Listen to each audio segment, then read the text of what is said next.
Vi skal lave en key anden test, og så skal vi lave en key anden test for det, de kalder goodness of fit. Så Mabel forkorter GOF. Yes, og et passende eksempel kunne være, der er en fyr, der spiller nogle terningsspil, og så synes han, det er meget skummelt, at der er en anden fyr, der vinder mere end han gør. Så for at teste, om terningen så er ærlig, har han lavet et forsøg.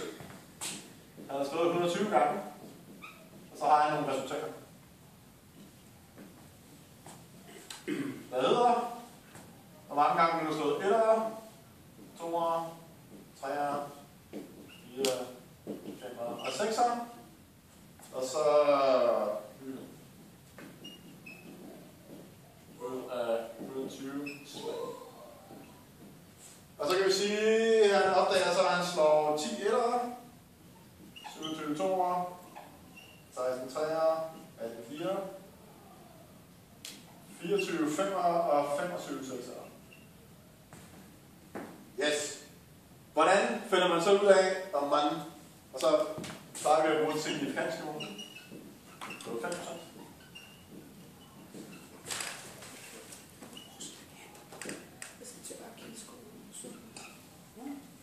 Yes. Så siger vi så, hvis vi kun med en usikkerhed på 5% vil bestemme, om vores terning er ærlig eller ikke ærlig, så laver vi en nulhypotese, der hedder, terningen er ærlig. Og vores alternative hypotese er, terningen er uærlig. Yes. Og så har vi så vores observerede værdier. Observerede værdier for 1'ere, 2'ere, 3'ere, 4'ere, 5'ere og 6'ere. Og så skal vi regne nogle forventede værdier. Hvilket så betyder, at vi sætter det her til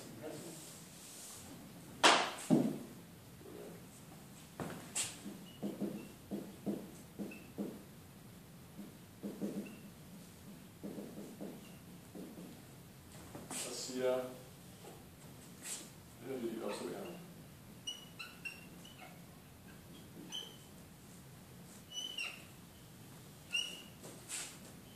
Så kan vi sige,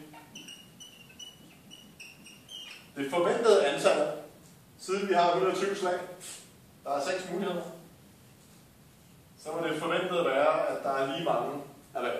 Så det er lige så sandsynligt at slå en 1'er, som en 2'er, som en 3'er, som en 4'er, som en 5'er, som en 6'er, hvis den er i sand. Og en sjettedel af 120 er 20. Så vi forventer de forventede observationer, de forventede hyppigheder,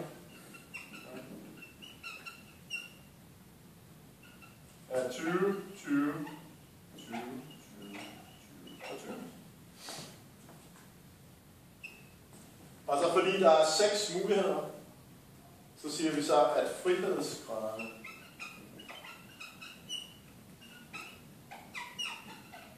er lige med antal. Det er n minus 1. Og n er 6, fordi der er 6 muligheder. Så der er 5 frihedsgrader.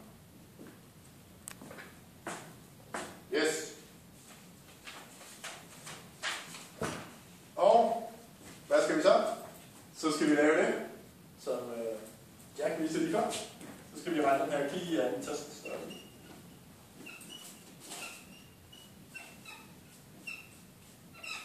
Og det gør vi så.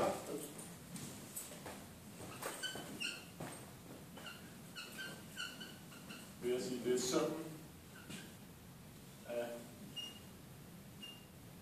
de observerede minus forventede i anden divideret med de forventede. Så vi kan så få dem her fra vores data.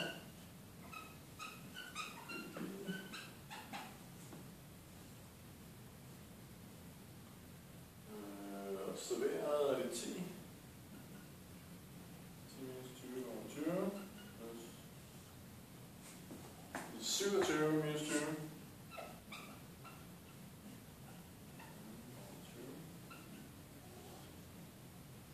16.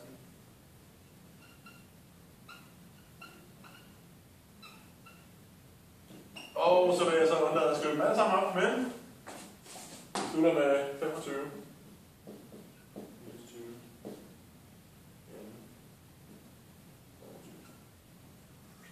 Yes. Og så for at gøre livet nemmere for os selv, så kunne vi tage os af de her data i Maple. Så.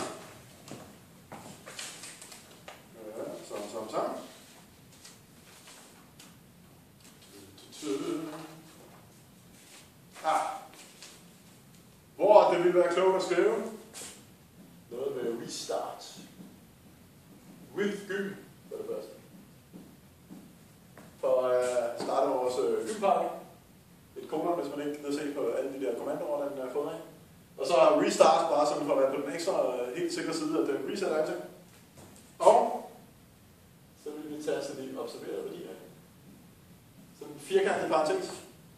Og så vores observerede 10, 27, 16, 18, 24, 25. Og så vil vi skrive de forventede. Ja, det er jo så der, hvor vi er sammen 20.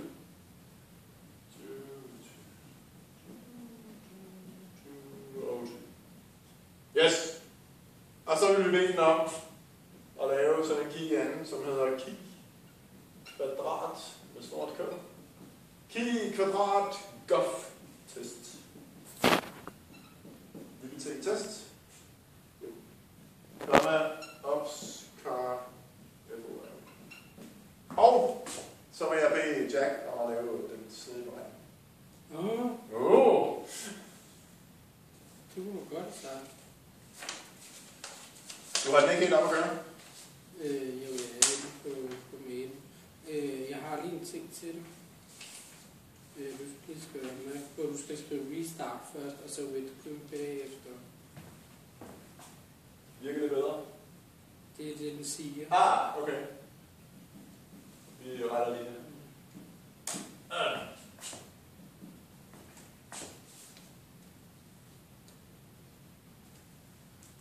Så mens Jack får den op at køre, vil jeg jo sige, at man kan se det også mens her, at hvis man vil se selve key i anden fordeling for 5 frihedsgrader,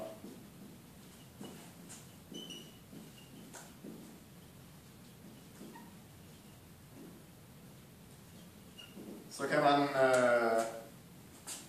igen i Maple køre det her restart, efter vi har sat det her with gym, og så siger den with statistics.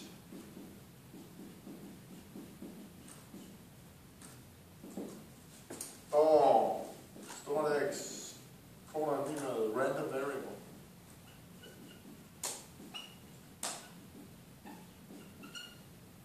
Key square.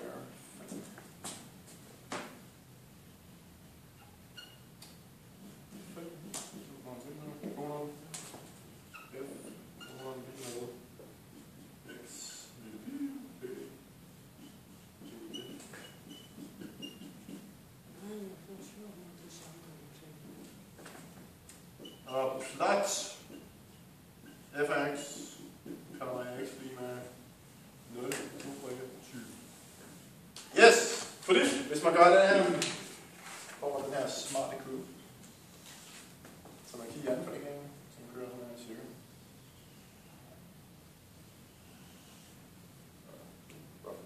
Så nu er det 20.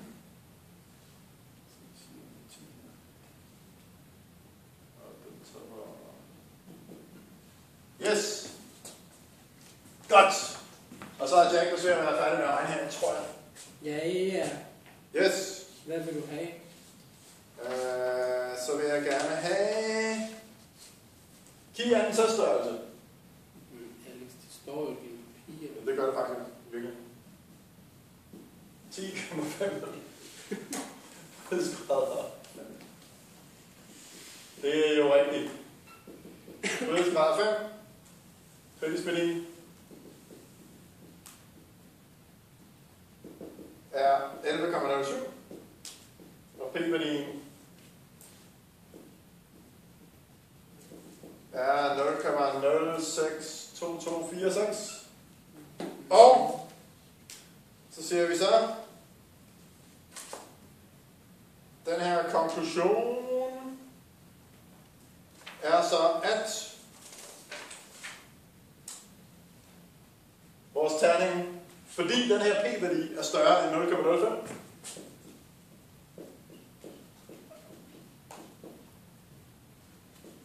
som er vores signifikansniveau, så accepteres nulhypotesen.